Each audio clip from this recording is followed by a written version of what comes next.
My gosh, episode 11 of Makeine. What an incredible episode. So many gut punches in this episode. I was just teary-eyed so much of this episode, especially towards the later part. But that whole scene with the meeting, what an absolute L moment for Nukumizu. Like a very rare L moment for Nukumizu. Like just absolutely gut punched me. I'm like, dude, not the place to do that. And now, yes, I feel like he's justified. Like, this was a decision that it makes sense why he made the decision. She literally, in the scene before, said, I don't want this title. I never wanted to be president. That was for Tamaki. That was Tamaki's title. And now that everybody's calling me that, it's confusing. I don't want the title. I've never wanted the title. She just wanted to protect the literature club. That's all she wanted. So she has to take this title. She's the only one that can protect it. Everybody else has their own thing. And so for Nukumizu to come in there and say, you don't want it, I'll take it for you because you're uncomfortable right now, and I don't want this to be some experience that just haunts you for the rest of your life, it's still a massive punch in the stomach. Like, the moment he walks in there, takes that title from her, without her even saying that that's what she wants to do in front of everybody, I don't blame her for just getting completely emotional and chucking that bottle in his face. It's like, dude, really? Not here. It hurts, but it all kind of wraps up afterwards. Like the whole scene afterwards where he's really kind of assuring her, I've taken this title from you, but I want to help you. I want to support you. Oh, it's just so many emotional points in this episode. So many, I don't even know where to begin. Let's just start from the beginning. Yes, opening up with them having to do some practice for Komari, going to the zoo. It's such a cute little scene, seeing her being attacked by the sheep. Help me. Well, I'll just sit there, help me. But yeah, just going through the whole practice situation. And yeah, this is where Komari, again, establishes that this is something that she doesn't really want. She's trying really hard, and he's trying to step up to help her. But yes, obviously saying things that she doesn't want to hear. He's saying this isn't going to work out. Let me carry some of that burden. And it really does suck at this point that this is something that she's still kind of hung up on. Everybody showed they want to support her. The whole festival was them all stepping up. Her friends that she doesn't seem to acknowledge, which we get a reason why in this episode, which I thought was really fantastic. Even though she had all these friends supporting her, she didn't see it that way. And she wants to make sure that going forward, she doesn't rely on people again. Okay, yeah, people help me there. That's great and everything, but this next time I need to do it on my own. This whole thing with this meeting, I need to do it on my own. The presidents are coming together. That's my role. I want to keep this literature club going. This is something I have to do alone. Well, okay, just let me do the activity report. No, everything, I need to do it alone. But you can't do it alone. Why do you keep saying that I can't do things? And it starts to frustrate her. And again, I think this is something that she doesn't want to hear. I think Komari in this scene, Nukumizu is, yes, he's trying to support her and he's trying to help her and he's trying to get that across to her, but at the same time, she doesn't want to hear it. So she's getting panic right there. You're telling me something that I can't do, but I have to do it. And that's the struggle right there, is the two minds right here aren't connecting. They're talking to each other, they're communicating, but the two of them are seeing things differently. Komari is seeing things that you're telling me I can't do something, that I'm the only one that can do it. Because again, as we find out later on, she feels like everybody else is going to leave. Nukumizu, you're here now, but will you be here tomorrow? Yeah, Lemon's great, but will she be here tomorrow? Yeah, Yanami's great, but will she be here tomorrow? My senpais are leaving, so they're leaving. Everybody leaves me. I'm always alone. And that's something that she has to carry that burden on her own because she can't rely on anybody else. This is her little safe haven. Her little safe haven is here, and she doesn't want to lose it. But yeah, it's super, super painful. But it was really cool because after this, even though this is kind of tragic and it kind of sucks, is that first point where it feels like Nukumizu, he's messed up. And which is very, very interesting because all the way up until this point, Nukumizu has been really good at being at people's side at their worst and only offering up just enough. Just enough to say, I'm here, and just this. Like, he's never really pushed too much on people, and I think that's always been a thing that I always love about Nukumizu's character, is that he's always there to support just enough. Don't overstep the bounds. Don't step too far. This is like one of those rare moments where it almost feels like he's stepping too far, but in the wake of everything that kind of plays out, it does feel like it was necessary, because everybody else has kind of been receptive at those points. Everybody kind of needed something to be said to them, where this is like a rare situation that Nukumizu is running into, where the person doesn't want to listen. They don't want to believe in what he's saying because they've been hurt so much with the people around them and trust that people will still be around. That's the key thing there.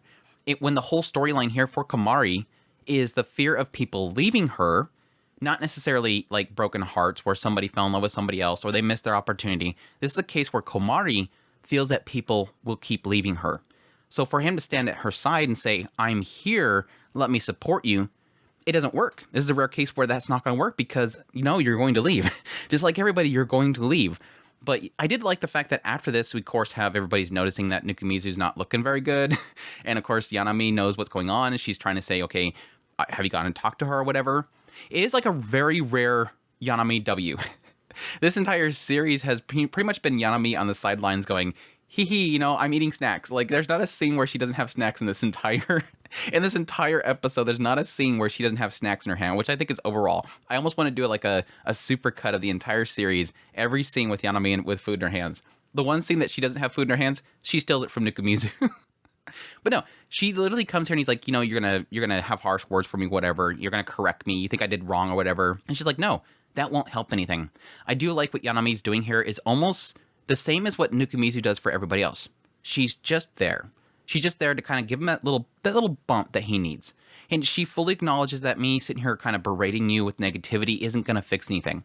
Just observe, go back to butting into her life, go figure out why she's mad at you. Think about Komari in the situation, what she must feel, and then go back to butting into her life.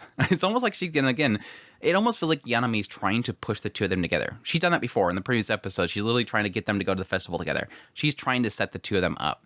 So she's kind of giving that little bump and saying, once you figure things out, you can butt back into her life. You can keep meddling in her life going forward. It was a really cute little scene with Yanami. I really did have some massive respect for what she said there. Which, yes, this kind of triggers in his mind. As he's walking home, he's realizing, yeah, that's right. I've always involved myself halfway. Which, again, I acknowledge is actually a good thing. That's always been Nukumizu. He's always been a sideline, kind of step in there. I'm here to support you. What do you need? But he's almost acknowledging that this is a bad thing because I don't really go all the way. And when things don't look good, I run away. I seen that things weren't going well and I backed out. I was there halfway to support Komari, but the moment that things blew up, what did he do? He backed out. He's walked away. He's not getting involved with Komari right now. Komari needs him in a sense, but he's backed out. So he's going to obviously fix the whole situation, which that was cute because, again, following this, we have the scene with Best Sis. Kaji showing up out of nowhere. I talked about this in my video about sisters, and we did a podcast on it too, is I really love the sister characters because they're the ones that always seem to catch the main character when they're at their worst. When everybody else is mad at the main character, what happens? When there's a sister character in an anime, they're the one they come home to, and they're the one that listen to what their problems are. They're the ones that's not going to turn their back on their brother even when the entire school thinks they're the worst. And sure enough, she's here to kind of support him. Yeah, obviously, Kaji was told. It didn't really. She said sister's intuition or something like that, or women's intuition. She knew that it was a girl that he was having trouble with. He's being distant, but I kind of wonder if she's talking to Yanami on the side. But yeah, she's acknowledging that there's something going on, and she's talking to him. Really cute little insights into them. The fact that in elementary school, you didn't play with your friends. You always played with me. That's because I didn't have any friends. You always support me. Yes, you correct me every now and then, but you never influence me with your own ideas. Which again, that's Nukumizu. I acknowledge that. Again, that's exactly what makes him so great, is he never pushes upon them. She asked why, and he said, that's because I wanted you to always be you. Which this is, again, seems like it's very fitting to a situation with Komari. This idea that, yes, he's always been there to support Komari, but this is probably the one time where he was trying to press upon her something else. You don't want to be president? Well, let's have a meeting. Well, I don't think you can do this. Well, let me do this part of it. Let me support you. If this is not something you want, let's change that. That's exactly what he's doing, which is very shocking to what happens at the meeting, because it's almost like he ends up pushing upon Komari what she should probably do by walking in that room and literally taking the title from her.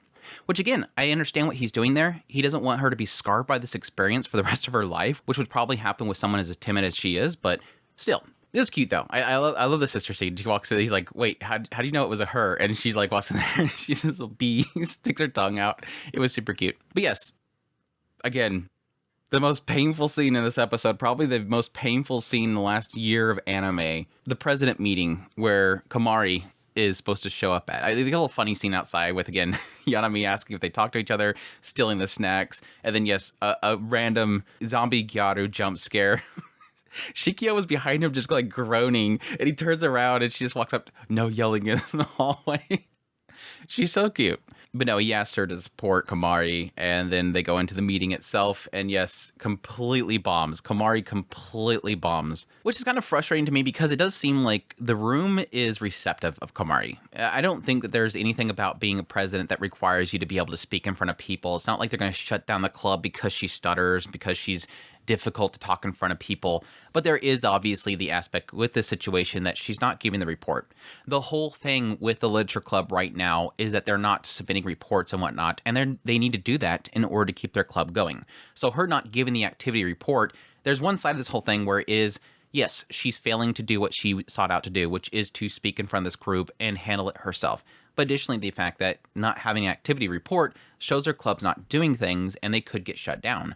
So there's a difficulty here, and there, again, is a necessity for Nukumizu to speak up. I just stood out to me so much, him just grabbing his knee and just tightening up his pants. Like, he just can't stand it. I can't stand that she's in there and she's suffering like this. And again, acknowledging this is probably going to be something that's going to stick with her for a long time. I don't want her to have this haunting her for forever. That's what caused him to finally stand up. Walk in there, and again, take the title.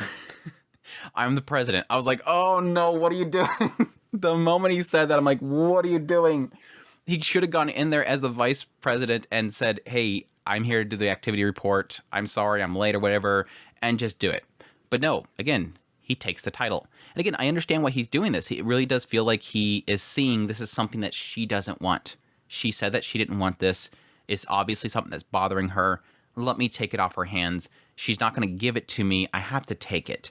And that's, again, better places for this, but at the same time, I understand him not wanting her to continue to be suffering in that room. And it does technically, if it all blew up in his face and it never resolved, there could be a good side of this where she could just turn to hate Nukumizu in that memory and not necessarily feel like she failed in that memory, that somebody stole it from me. She could instead hate Nukumizu over feeling that she's a failure. So there is sort of another side of this whole situation that I can kind of see. But yeah, it was super painful. Her just being totally upset about the situation, chucking the bottle in his face, just rushing out of the room. I'm like, oh, this hurts so freaking much. It hurts so much. But again, it all resolves in the next scene where they all go hunting out for Komari and he ends up finding her. And this is where everything really does open up for Komari's character. I really do feel like this scene was just absolute chef kiss. And yes, it does make me absolutely ship Nukumizu and Komari. It does feel like every few episodes I get this feeling of like, no, Lemon's perfect for him. No, this character's perfect for him. And I started feeling like Komari was a really good match for him going into the previous episodes, but I really feel like this is a point where it feels like it's selling the two of them. Like the two of them are kind of a perfect match. Now there is one side of it that I'll get into where it does feel like there's a bit of an opposite here. Even he acknowledges it, but I still feel like, gosh dang, if they weren't perfect. And yeah, it almost felt like he was confessing, but they did that whole stupid, I like your writing, not I like you, I like your writing, which I really hate that kind of stuff. But still, it does feel like, at least from Komari's side, it does feel like it seems like by the end of the episode, it does feel like she is absolutely sold on him. Yes, you can go back to Lemon probably being just somebody that just finds Nukumizu to be just another one of the girls. Yanami obviously is the cover art girl. I feel like probably by the end of the series, if it's going to be like every other series, it's just going to have it be Yanami in the end. Like, she's always there. She's in every scene. She's always kind of supporting from the background.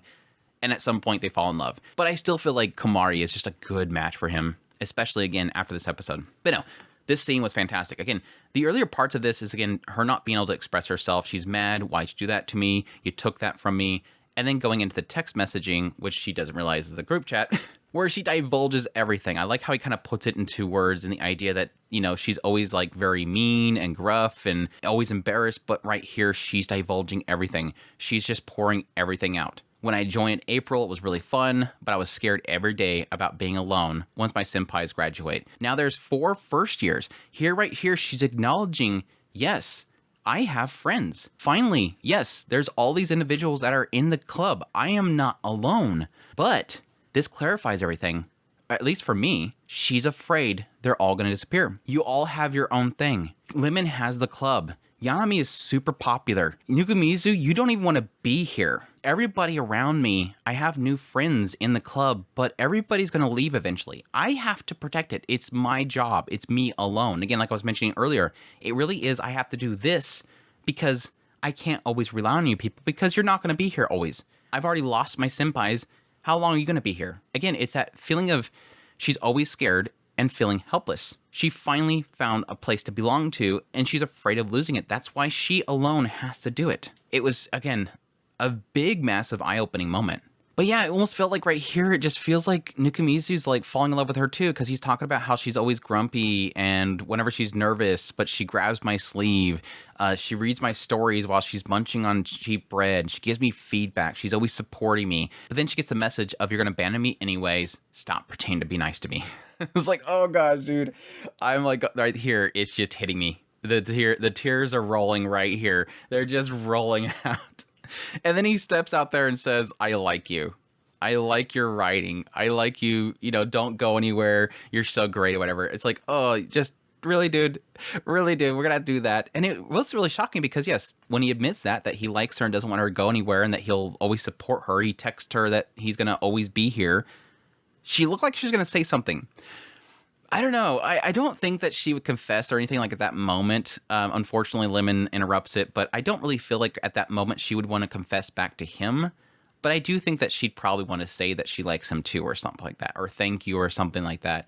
I don't know. It does feel like by the end of the episode, she does have Doki feelings for him. If that'll go anywhere, that's a massive question mark, but still. But no, I think the really interesting thing here is that realization from Nukumizu's side. As she's divulging all of her feelings in her text, at some point he acknowledges that he messed up. He thought they were alike. Me and Komari, we're alike. He thought that they were the same in the idea that, like him, she wants to always be alone. She prefers to be alone. Nukumizu says, I am okay being by myself. I do all right by myself. I prefer to be alone. But Komari's different. He assumed that she was the same. But no, she doesn't like to be alone. She wants to be with people. The thought about being alone breaks her heart. She's a normal girl. Now, I admit there's a lot of people that are girls that would like to be alone. I think that's a weird statement there, but I think this is kind of an eye-opening thing for me because even though I do, after this episode, completely ship the two of them, there is a side of me that acknowledges that if he's being honest in his mind right here, that he does prefer to be alone, because I think that's a lie. I think he's lying to himself to think that he wants to be alone because he's always been alone. I think he's come to accept it and wants to act as if he's okay with being alone because by all signs for this entire series, what is he always doing? Getting involved with people. Yes, the joke early on is that all these heroines get broke up with and the losing heroines are right there next to him and he's like, crap, now Yanami's talking to me about the boy that she wanted and she lost. Now I'm getting involved with Lemon and her wanting to get with Ayano. Ah, crap. Now I'm getting involved with Komari and her wanting to get with Tamaki. All these girls that are losing heroines, they're just wrapping me up in the situations. It does feel like Nukumizu is constantly tripping into these situations. But there's a side of me that almost believes that he likes being around people. He just doesn't want to admit it. So yeah, right here he's saying we're completely different because she doesn't want to be alone. Where I'm fine with being alone. And I made the mistake in thinking that she was like me, that she'd be fine with being alone. But she's not. She wants to be with people. She doesn't want to be alone. So the response that he has of this whole situation, with that in mind, is to step out there and text Komari, I will always be with you. That's a massive statement for him to make after that. He just admitted in his mind that we're different because I'm okay with being alone, but she's not. So I will undo that fear that she has that she's going to be alone by saying that me, somebody perfectly fine with always being alone, will always be with her. Will always be at her side. Now, he does correct it later on saying, oh, I'm going to be part of the literature club. But still, it's like, you slipped that out. Don't even act like that's a mistake. There's a side of me that believes that he's finally breaking away from maybe a delusion in his mind that he wants to be alone. I think he's perfectly fine or actually wants to be with them. So it's actually a really cool thing there. It's like out of nowhere, amidst this Komari episode, you have technically a growth here in Nukumizu. But yes, as we have like basically a near confession on both sides right here, we of course have to have everybody show up. Lemon showing up, don't bully Komari. She's like, just grabs her. Don't bully Komari. Never bully Komari. It was so cute. Everybody's showing up. Oh yeah, you were talking in group chat. All that talk about it being just for me, that she's divulging that it's just to me. No, it was the group chat. Everybody's seen it. It said the literature club. So that means, yes, technically Tamaki and Tsukinoki technically would be getting it too. Because I think they should still be in that group chat. So, oops. Oops. But yeah, super good stuff. Super good stuff. And yeah, that whole scene afterwards, you know, Nukumizu talking about how, you know, yes, you're going to lose friends, you're going to gain friends. It's going to be over and over again, but it's not always a bad thing. I don't want to see it as being a bad thing. Nukumizu always kind of looking at the more positive sides of things, despite the fact that you're going to lose friends. Yeah, there's always a positive to it. And then, yes, them questioning that text. You said that you'd always be with her. What does that mean? Well, I'm going to be part of the literature club. Yeah, you're as airhead as that we thought you were. They're like, man, you should take responsibility for that. What are you talking about? I just meant for the literature club. Oh god, this guy's an idiot. He literally confessed to Komari, and now he's going to play it off like he's just for the membership, not necessarily as a relationship. But it was cute. It was a cute little in there. Love seeing Komari finally smile and turn and say, well, it's your job now, Mr. New President. She said Shin President, Shin Taicho. So it was a cute little kind of, here, you're the new president. So it was really cute. Good ending. I'm kind of curious what they're going to do with the final episode, because I think there's still one more episode, and it's like, man, these episodes are feeling like they're finales out of nowhere. I'm curious where we can go from here, but I wonder if their plans are to do another season, and maybe possibly the finale might open a couple doors. I hope they don't make it feel like it has a really bad stopping point where there's a lot being opened up, but I do kind of hope that they at least kind of hint a little bit and go right into a second season announcement. If they're not going to do a second season, please just let it wrap up. I don't want no teasers going forward, because that's going to make it very difficult not to touch the light novel. But it's been a fantastic season so far, and I cannot wait for the next part. But I hope you guys enjoyed this video. As always, if you did, hit that like button down below, comment, let me know what's thought of the episode. Additionally, if you're new here, make sure to subscribe before you leave. Like this content and you want to support channel more, I have links in the description below. Greatly appreciate what it does. And until next time, y'all take care.